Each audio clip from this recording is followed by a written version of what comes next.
Hakuna Matata is wrong. Or at least it's against the major thematic statement of The Lion King. I've known that for a long time and I've thought about it over the years, but somewhat recently it occurred to me how many other Disney songs are against the point of the movie that they're in. And having looked, there's quite a few. So here's every one that I found where there is a song that runs against the major theme of the movie. First, looking at songs sung by the main character. So, Hakuna Matata. In The Lion King, Simba is excited to be king, and then oopsie doopsie, his dad dies, making him king, and he's not thrilled about it. His uncle convinces him that it was his fault, and Simba is stricken with grief. In this depressed state, Timon and Pumbaa show up and say, "Oof, your past is really bothering you. Don't worry about it." When the world turns its back on you, you turn your back on the world. Hakuna Matata. It means no worry. It means no worries for the rest of your days. Yeah, sing it, kid. It's our problem-free Philosophy. Hakuna Matata. Simba embraces this and he stops being depressed and starts living in the moment, living for the now. He's able to say, hey, I have this huge guilt shame pile from my past, but I can just ignore that. The rest of the movie is trying to say that that's wrong. Nala shows up and she says, whoa, Simba, we thought you were dead. This is such good news. Everything is better now. You've got to come back. And when he refuses, when he says, no, Hakuna Matata, I've left my past behind me, she leaves him and he's sad. Once again, challenged by the idea of who he is, he runs into the baboon Rafiki, who says that, I know who you are. I know your dad. And then he runs off and introduces Simba to Cloud Dad. And Cloud Dad says, remember who you are. The whole argument is that your past isn't just behind you, that your past laid the journey ahead, that you have obligations and duties based upon your past. And so Simba can't just be a sad boy in the jungle. He has to go back and be king and live up to the obligations that he has. This is pretty similar to Frozen. It's kind of a surprise, but we're going to have to talk a lot to get to the points of Frozen. So, in Frozen, Elsa shoots Anna in the head with her ice magic, and Anna starts to die. First thing in the movie. Her parents take Elsa and Anna to go get Anna taken care of with some trolls who know the ways of the magic, and they warn Elsa that she's dangerous and she needs to learn how to control her powers. Her parents say, oh yeah, we'll help her control her powers, but in the meantime, we're going to isolate her from other people. That way she's not a danger to anyone around her. This seems to be going medium okay. In particular, when they give her some gloves, they do seem to help her control her powers somewhat. And the movie has a lot of thoughts about these gloves and how they symbolize her desire to control her powers. But ultimately, it isn't working well. She is still isolated from her sister. She's growing less in control as time goes on. And then her parents go on a overseas trip for no discernible reason, in which they die. Elsa doesn't have a plan. She's not sure what to do. She decides to stay the course. She will continue trying to control her powers, continue trying to isolate from everyone else, not let them see her, not let them in. This desire to not be a danger to those around her and thus to isolate herself is in tension with her duties as a monarch. And so when she comes of age and she needs to be coronated, she needs to be crowned Queen of Arendelle, she's got to let people into the castle for the first time in forever. And when she does so, her sister, Anna, has a confrontation with her that ultimately results in Elsa being outed for this ice witch that she is, and she somewhat assumes that everyone around her will think she's extremely dangerous. Duke Weaselton does seem to think that, and so Elsa flees the castle using her powers to escape. And then shortly thereafter, Anna pursues her. Elsa gets to a mountaintop, and she sings the set piece of the movie, the most famous song, the one you definitely already know, Let It Go. But importantly, the question is, what is she letting go? And I would say the biggest thing she's letting go is she's saying, I'm going to give up this desire for self-control, and instead I'm going to focus on the isolation. She says, a kingdom of isolation, and it looks like I'm the queen. Don't let them in, don't let them see, conceal, don't feel, don't let them know. Well, now they know. Let it go. Turn away and slam the door. I don't care. Let the storm rage on. The cold never bothered me anyway. So what she's effectively saying is she's going to embrace her powers, embrace the idea that she's going to be magical, and by not being around people, she doesn't put them in danger. No right, no wrong, no rules for me. I'm free. I'm never going back. The past is the past. Very notably, when she does this, when she has this decision to no longer try to be in control, she actually seems to have way better control. The desire to control herself made her less in control. She makes this giant ice castle. She makes Olaf. She makes a whole bunch of stuff with her powers. This is somewhat similar to the beginning of the movie when she's playing with Anna and she is fairly in control. She doesn't shoot Anna in the head because she's out of control, but really because she misses. So, at least somewhat important is the idea that this pressing desire to control herself, to control her emotions, which influence her powers, drives her out of control. But the song is also wrong. This commitment to isolation is bad, and the point of the movie is that it's bad. Now, in some ways, this song does gel with the thesis of the movie, because this is saying that Elsa should be true to herself, but it misses the mark because its main argument is that isolation is the only freedom, that other people are a barrier to freedom, and the way to be truly free is to not care what other people think and to distance yourself from others, which ultimately the movie's not going to agree with. So later on, when Anna shows up and confronts Elsa, we get a reprise of this song. And Elsa sings, "I'm alone, but I'm alone and free. Just stay away and you'll be safe for me." Then Anna lets the beans spill that, well, no, you letting the storm rage on is killing everyone in the kingdom. You've started an eternal winter. Whoopsie doopsie. Elsa says, I don't know how to get rid of the ice. Oh, I'm such a fool. I can't be free. No escape from the storm inside of me. And then Anna says, we can face this thing together. And Elsa sings, no, I can't. And when she sings that, it's when she shoots Anna in the heart, and Anna's heart starts to freeze. At every opportunity, Elsa pushes people away, and it just makes her problems worse. Meanwhile, Anna is taken to the trolls who healed her head earlier to see if they could heal her freezing heart, and they say no, only an act of true love can do that. And she says, oh, okay, and then heads off to Hans to find out that that's not where that's going to be found. Ultimately, what the movie says is that Anna goes to protect Elsa, and that act of true love, Anna's true love for Elsa, is what thaws her heart.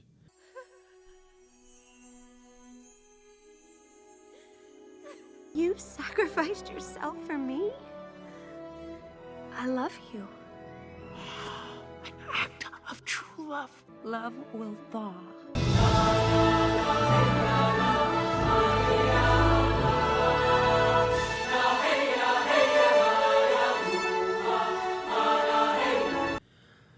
Anna shows a willingness to love Elsa, even though she knows Elsa is dangerous, even though Elsa hurt her. Then Elsa, seeing that, hearing the word love, decides that, oh, she can do that too. She can embody Anna. Even though Elsa is dangerous, she is worthy of love, and even though she sees her people as a danger to her, she can love them. So she embraces a willingness to suffer in love and melts all the snow in her kingdom. I am stretching a little bit because that sequence is really fast, but it's the only way I can infer how Elsa heard the word love from Anna and then said, now I know how to melt the snow. I've gotta believe it's based on her decision to love her people. Regardless, let it go, letting go of the desire for control, letting go of her obligations and duties wasn't the point. The point was to accept that you're not going to be totally in control, accept that to be in relationship to other people means you're going to risk hurting them. And when Elsa does that, she's able to hurt people less. And it's a good lesson generally. Tension between individual desire and duty to one's people seems to be a really common theme in Disney movies, particularly modern Disney, because next we're going to Moana. It's kind of hard to separate some of the songs out. Some of the songs have really similar musicality to them. So I'm not sure whether to say Where You Are or How Far I'll Go is a antithesis to the movie, but I think it's plausibly both, and certainly in combination. Where You Are is a song sung first by the village people, then by Moana, about loving the village and never leaving. The village of Motunui is all you need. Who needs a new song? This old one's all we need. You must find happiness right where you are. And then her grandmother provides a counterpoint. She sings, Moana, that voice inside is who you are. Moana's dad explains to her the culture of the tribe and their traditions of raising their people higher and higher with each generation. And Moana buys in. She says, yeah, I do love my village. And so she sings, you can find happiness right where you are. But then corruption hits the island, the coconuts start to rot, the fish disappear, and Moana thinks, well, maybe this rule's dumb. So she suggests leaving. Her dad is upset with her, accuses her of being selfish and just wanting to run to the water. Then her mother comes and says, hey, sorry dad was mean, but he is right. You do still want to go to the water, right? Like you think it would be good for the people, but it's also part of your selfish desire, right? And Moana's like, yeah. And that's really the tension of the whole movie, which Moana then sings in How Far I'll Go. Fundamentally, it's pitting Moana's desire to be on the water as a selfish desire against her desire to do right by her people, which is a selfless desire. I wish I could be the perfect daughter, but I come back to the water no matter how hard I try. I can lead with pride, I can make us strong, I'll be satisfied if I play along, but the voice inside sings a different song, what is wrong with me? Ultimately, she learns about a older tradition of being voyagers, of journeying beyond the island, and she decides that that's what's necessary, that's what she has to do. And then the rest of the movie is her having significant doubt about whether she is being selfish or if this is what's good for the village. Is she making this choice because she has duties to protect her people, or is she making this choice because she's being childish and selfish? This all comes to the head in the song I Am Moana. The grandmother sings, I know a girl from an island, she loves the sea and her people. The people you love will change you, the things you've learned will guide you, and nothing on earth can silence the quiet voice still inside you. To which Moana sings back, I am a girl who loves my island, and the girl who loves the sea. I am the daughter of the village chief. We are descended from voyagers who found their way across the world. They call me. I am everything I've learned and more. Still it calls me. And the call isn't out there at all. It's inside me. I am Moana. Fundamentally, this song is saying that your actions can have multiple purposes. She is this person who has this calling to go out on the ocean, but she's also this person who loves her village. She can truly take an action that is serving herself and her community, and at least in this case, there's no reason to divide that. There's no reason to agonize about whether or not she's doing the right thing, whether or not she's being more selfish or more selfless, because this is the right thing to do. It is what she ought to do. She is Moana. So the ultimate resolution of the movie Moana for Moana and her character arc is that she can serve both herself and her people. And in doing so, she loses all the stress and discord. Different movie, Encanto, very similar theming there. Encanto is a movie about Mirabel Madrigal, the only member of the Madrigal family to not get magical powers. And at the beginning of the movie, before we learn that fact, some of the local village children are asking her about her and her powers. And she says, well, I can't just talk about me. I'm only a part of the amazing Madrigals. And they say, well, who are they? And she's like, well, I guess I have to sing a whole song. And so she sings a whole song explaining her family as a deflection from who she is. This is my family, a perfect constellation. So many stars and everybody gets to shine. Mirabelle feels like the black sheep of the family. She is the only one without powers. She feels like she's constantly making mistakes. She's the one that's not perfect, and she's given no opportunity to shine. She sings a whole song about it after this. But this first line, the idea that her family by definition is a perfect constellation where everyone gets to shine, right off the bat, she doesn't feel like she's part of the family. Where all the people are fantastical and magical, I'm part of the family magical. Yikes. Then her abuela sings about their family, and she says, And earn the miracle that somehow found us. Work and dedication will keep the miracle burning, and each new generation must keep the miracle burning.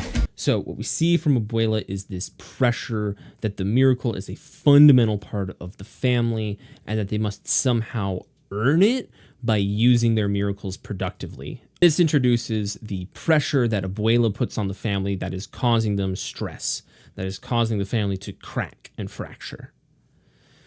Then we get back to Mirabelle, and now she's singing about her sisters who are the brightest stars in the Madrigal family. My older sisters, Isabella and Luisa. One strong, one graceful, perfect in every way. She's a perfect golden star. And Luisa's super strong, the beauty and the brawn, you know wrong. Notably, usually the phrase is beauty, brawn, and brains. But she only says the beauty and the brawn. She doesn't mention herself, the brains. And she says that those two don't do any wrong, implying that she does all the wrong. Which, from her experience, seems to be true. The family certainly treats her as a scapegoat, as a source of wrongness, as an uncomfortable fact of the family. Then, after she has sung about every other member of her family, she says, but now you all know the family madrigal. Adios. And the kids stop her and say, hey, what about you? To which Mirabelle says, ooh, I didn't mean for this to get autobiographical, which is funny because the kids initially asked about her. So it's kind of nuts that this was her attempt to fully deflect, to avoid talking about herself. And this whole song, she manages to avoid ever talking about herself except to say, I'm part of the family madrigal, almost as though she is wishing it to be true. As the kids press and press, she's walking back towards the house, trying once again to deflect, and then the song gets interrupted by Abuela. What are you doing? She was about to tell us about her super awesome gift! Oh, Mirabel didn't get one. And that's the end of the song. Mirabelle is the only member of the entire family not described in the song. And that's the whole movie. The whole movie is about Mirabelle not feeling like she fits in, not feeling like she can be part of the family if she doesn't have magical powers, really wishing that she could be special and that she could shine. And then the final song of the movie is her family turning to her and saying, we see how bright you burn. We see how bright you burn. We see how brave you've been. Now see yourself in turn. What do you see? I see me. And that just kicks me right in the feels. Pixar movies don't typically have songs being sung by the characters, but Coco is a notable exception. In that movie, there is one very short song that does run antithetical to the whole movie, which is The World Is Me Familia.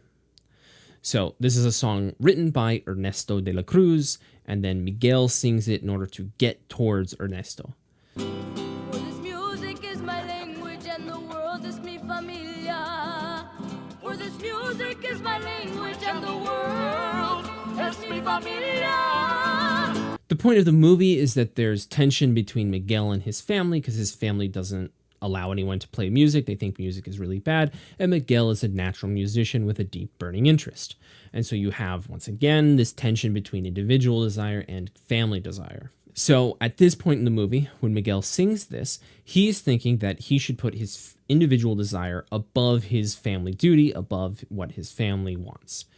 And so he goes and talks to Ernesto de la Cruz and he asks him about it. And Ernesto says, yeah, it was hard for me to abandon my family, but now the whole world is my family because of my music. And so it's important that you seize your moment. And this is Ernesto de la Cruz's whole thing. Is he argues that you should sacrifice everything to seize your moment. And when Miguel finds out that meant that Ernesto killed his best friend, Miguel gets second thoughts about this approach, about this position. And Miguel ultimately decides that he will put his family above his individual desires. And so he's willing to give up music forever in order to satisfy his family.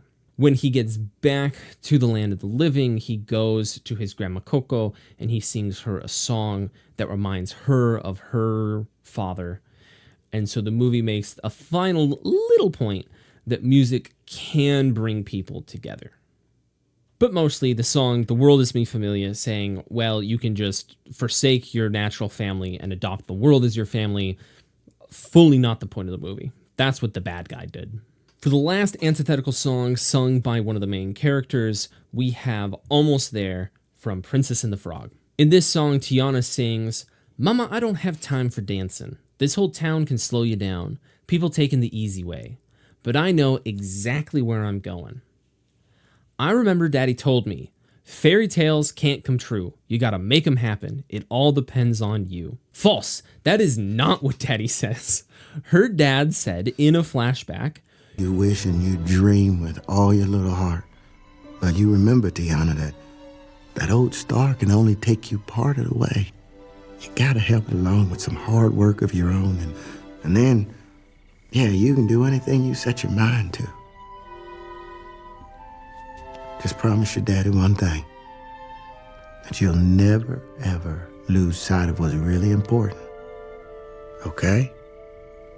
So first, her father said a combination of wishing and dreaming and hard work can make fairy tales come true. Wishing alone and hard work alone won't get you there, but a combination can. But what he says is really important is don't tunnel vision. Keep your eyes open for what's truly important. And a big part of the movie is that what people think they want is often not what they need. And if you're too focused on what you think you want, you might not notice what you need. So in Tiana's case, she's so focused on her restaurant and on fulfilling this dream that her daddy didn't get to fulfill, she doesn't notice the man that she's falling in love with until it's almost too late. Whole point of the movie, don't tunnel vision too hard. Keep your head on a swivel in case something better than what you want comes along. That wraps up songs sung by the main character that are antithetical to the point of the movie, but we still have songs sung by side characters and villains. So, side characters. Zero to Hero, Hercules. This song is sung by the Muses, who are one of the best parts of the movie, and the whole point of the song is that to be a hero is to be a celebrity. So, Herc went from a zero to a hero because he is famous. Person of the week in every Greek opinion poll, when he smiled, the girls went wild, and they slapped his face on every vase, whose daring deeds are great theater, and he's the nicest guy. The movie doesn't accept this. The movie doesn't embrace this. Herc is trying to be a hero so he can go live amongst the gods, but the point of the movie is that no, being a hero doesn't equal being a celebrity. Instead, the movie says that self-sacrifice is what makes you into a hero. And so when Hercules throws himself into the river Styx to save Meg, he then becomes a hero, gets his full godlike powers, and finishes his character arc. This isn't very reminiscent of Greek mythology, where this isn't really a major theme, but this is a very Christian theme. John 15:13 says, "No one has greater love than this, to lay down one's life for those whom one loves." So it's really embracing this Christian theory of heroism related to self-sacrifice for those you love. Pretty safe theme. The only other song I found that was sung by side characters but's antithetical to the movie is Under the Sea in The Little Mermaid. Now, in fairness, The Little Mermaid doesn't have a very strong thematic point. Really, all it's saying is that Ariel wants to live on the surface.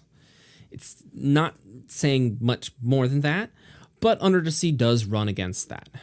In this song, the crab, whose name I don't remember, is singing that the human world is a mess, life under the sea is better than anything they got up there, such wonderful things surround you, what more is you looking for? It's better down where it's wetter, under the sea. So the whole song is about how it's better to be under the sea, living under the sea is better, so you ought to be happy here. And it really doesn't hit on Ariel's main argument, which is she just wants to live on the surface.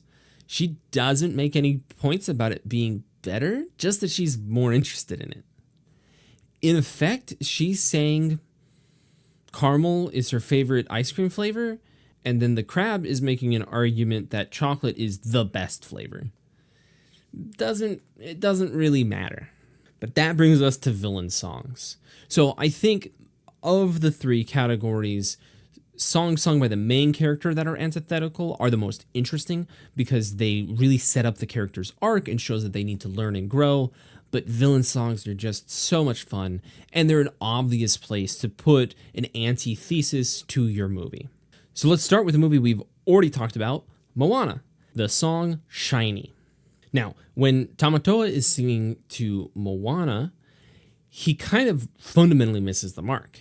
He says, "Did your granny say listen to your heart, be who you are on the inside? I need 3 words to tear her argument apart. Your granny lied." Importantly, this really doesn't attack Moana's character arc and her struggles and her thematic journey, because in Moana's view, that voice in her heart is selfish. And yeah, her granny did encourage her to listen to that voice inside, but that means her granny encouraged her to be selfish. And Tamatoa is very on board with being selfish. So it doesn't really make a lot of sense. But what it does make sense as is a rebuttal to Maui, is an attack on Maui.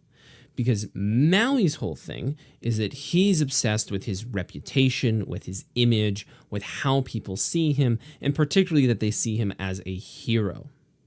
And so he struggles with the idea of listening to the voice inside him, that the voice inside him is who he actually is. He says he's not Maui without his hook, which gives him his magical powers. So when Tamatoa starts singing to Maui, he says, "I have to give you credit for my start, and your tattoos on the outside. For just like you, I've made myself a work of art." Tamatoa is saying that him and Maui are the same, that they're both obsessed with their external appearance, that they're both obsessed with their image, and this is not the point of Maui's journey. Maui is supposed to learn that he is a hero himself, that all of the gifts he's been given, all of the reputation he has, isn't as important as who he is. So the song Shiny is antithetical to Maui's character arc and his thematic journey. In the movie Tangled, Mother Knows Best is a really interesting antithesis. This song is sung by Mother Gothel, who is not Rapunzel's real mother, and she is singing about how dangerous it is outside and how she has the best interests of Rapunzel at heart when she says that you need to stay inside. She recites a whole list of dangers that she thinks Rapunzel isn't ready to handle, including ruffians and thugs. Fairly notably, Rapunzel goes to a den of thievery, meets ruffians and thugs, and handles them very well. What's more, Mother Gothel sings about why Rapunzel isn't going to be able to handle these things. Gullible, naive, positively grumpy, ditzy, and a bit, well, vague. Plus, I believe, getting kinda chubby. Contrary to what Mother Gothel says, Rapunzel's innocence and naivety is inspirational to those around her. She is a beacon in this world. She is not consumed by the darkness. But the key line of the song is "Mother's here to help you," which is a pointed lie. Really interestingly, this is a strong embodiment of the devouring mother archetype, which was come up with by Carl Jung. It describes a mother who psychologically and emotionally consumes her child, Rather than fostering independence, she hinders their growth by projecting her own unmet needs and desires onto them. Which brings us to Beauty and the Beast. So this, I would say, has two songs that at least are somewhat antithetical. The song Gaston, sung by Gaston and a bar full of people, is all about how Gaston is the best because of all of these outward things. They've got a really long list of all the things he does or is that make him the best, and they're all superficial. No one's neck is as incredibly thick as Gaston's, no one fights like Gaston, no one bites like Gaston, for there's no one as burly and brawny, no one hits like Gaston, matches wits like Gaston. Notably, all of the things I just listed, I did kind of cherry pick from the song, because all of those are things that the Beast is better at than Gaston. And yet, the people aren't going to think the Beast is the best, even though he's better than Gaston at having a thick neck, fighting, biting, being burly and brawly, hitting, or matching wits. Because the people's fundamental position is that outward beauty is a reflection of inward beauty. And we get that most clearly in Kill the Beast, which is also called the Mob Song. It seems like originally when they wrote it, they wanted it to be called the Mob Song, but there's no reason we would think of it as that. And Kill the Beast is a line in the song, so that's its name. Gaston riles up a mob of townsfolk to go try to kill the Beast, predominantly by pointing out the Beast's outwardly features. The Beast, he's got fangs, razor sharp ones, massive paws, killer claws for the feet. Oh. Hear him roar, see him foam, but we're not coming home till he's dead. All of the argument is that the Beast is hideous and scary looking, and if something's scary looking, it must be scary. We ought to go kill it. So, whereas the point of the movie is that your inner beauty ought to reflect your outer beauty, ultimately it's saying that inner beauty is more important. I didn't know what to do with this information. Part of the song, Gaston says, "Throw your courage to the sticking place," which was really weird, so I looked it up. It's from Macbeth. Lady Macbeth says this when they're going to kill the king, and she says it to kind of encourage Macbeth to go do it. So I think this is just a reference. So Gaston's encouraging people to go kill their prince, maybe? But it seemed weird to have Gaston reference Shakespeare somewhat randomly. The final villain song that's antithetical to the movie it's in is Savages from Pocahontas. And I don't want to say a lot of the words from this song, because this song's pretty yucky. Their skins are hellish red. They're only good when dead. They're vermin, as I said, and worse. They're savages, savages, barely even human. Beneath that milky hide, there's emptiness inside. I wonder if they even bleed. They're savages, savages, Barely even human. You can kind of get all of it from, they're different from me, so they must be evil. Point of the movie is that they're not so different. Point of the movie is Pocahontas and John Smith fall in love because they're both just peoples. And she's pretty girl and he's pretty boy. So shouldn't they be allowed to be in love? And that brings us to the end of songs sung by Disney characters that are antithetical to the movie. But I've got a secret bonus song. There is one non-diegetic song from a movie series that I think is antithetical to the whole series. And that's Toy Story's You Got a Friend in Me. So this song is all about the enduring bond of friendship, and it has this key line. And as the years go by, a friendship will never die. And as the years go by, our friendship will never die. And if you've watched the Toy Story movies, there's 4 now. I don't know about the 5th. Maybe they'll go off the rails. But this is not the point of the movies. The movies are very much saying friendships do change and eventually die. So in the first 3 movies, that focus is on the relationship between Woody and Andy. Andy, the owner, Woody, the toy. In the first movie, new toy comes in town, their relationship changes, the friendship between Andy and Woody wanes, Woody's not top dog anymore, and he feels threatened and hurt. Movie number 2, Woody is confronted with the reality that eventually his friendship with Andy is going to end. Eventually, Andy's not going to play with him anymore. First, it's pointed out that, well, Woody, you're damaged, and so you can't play with a damaged toy. You throw damaged toys away. You sell them at garage sales. Giddy up, giddy up, giddy up, giddy up, ride 'em, cowboy! Oh, I forgot. You're broken. I don't want to play with you anymore.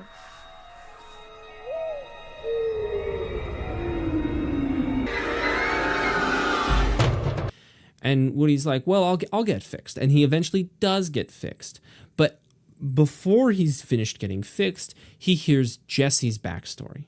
And Jessie's backstory is a story of a toy. She had a kid who played with her, and then the kid grew up and got rid of her. Together lives within my heart when she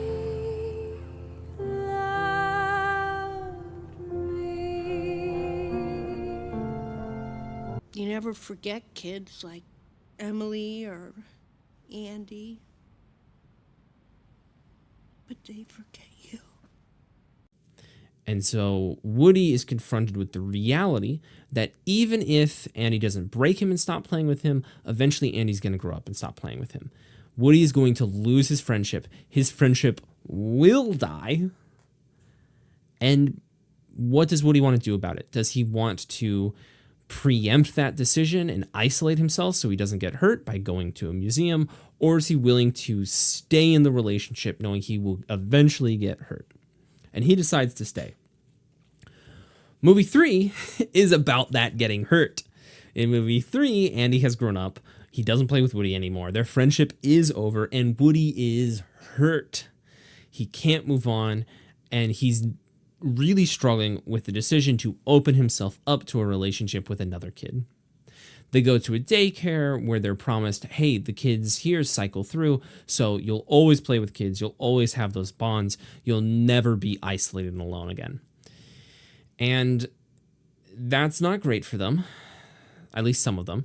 So they end up going to this little girl's house, and they're like, well, this is pretty great. Here, we have this kid who really likes us, who's going to play with us, who's going to take care of us. And Woody's not willing to be open to that. He's not willing to open himself up to this new relationship where it's just going to repeat again. He's committed to being Andy's toy.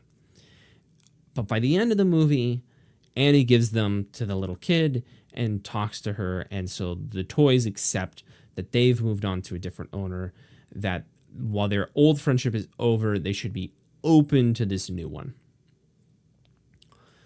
Movie 4 is a little bit weirder because now Andy's not here. In movie 4, Woody's struggling to connect with this child who has now adopted them. And the sheriff. Okay, bye, toys. Yeehaw! Sheriff Jesse, giddy up, bullseye. He's not having the friendship that he used to. She doesn't play with him the way that Andy did. And so he's not feeling fulfilled in this relationship and ultimately decides he needs something different. He looks for a fulfilling life without a child.